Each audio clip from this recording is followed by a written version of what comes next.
Hello, everyone. This is Rick, and I'd like to share a few reflections about my article titled The Hidden Battle in Christian Higher Education, a conversation with Scott Okamoto. This was published by Baptist News Global on May 12th, 2023. So over the past year or so, a couple of years actually, there have been a whole string of controversies at Christian higher education institutions. And whether it's Liberty University, Master's Seminary, Bob Jones University, Northern Seminary, Bethlehem Seminary, Southwestern Seminary, the King's College, Southeastern Seminary, Cedarville.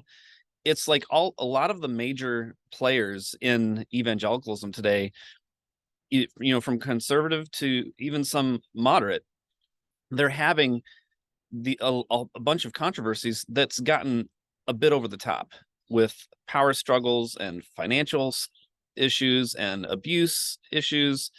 And so I interviewed Scott Okamoto about it because he recently wrote a book called Asian American Apostate: Losing Religion and Finding Myself at an Evangelical University.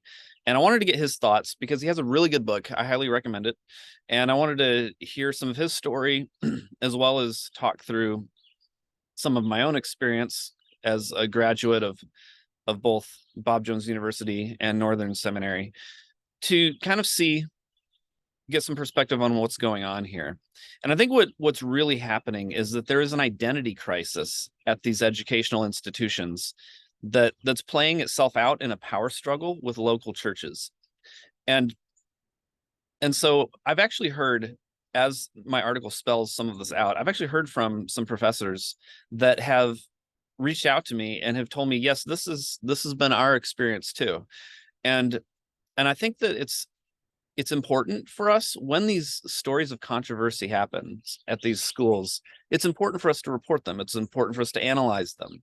But I also think that there is an underlying struggle between educational institutions and local churches that's fueling a lot of what's going on that we need to pay more attention to, because it's like an underlying unspoken power dynamic that is fueling a lot of the insecurity and the identity crisis. And so I'm not an expert in education. I don't have a ton of recommendations for how institutions should handle their finances or build their schools. I'm not really sure what to recommend in a lot of ways between educational institutions and local churches, but I can help to bring some self-awareness to a problem that's going on. And that's what I attempt to do in my article.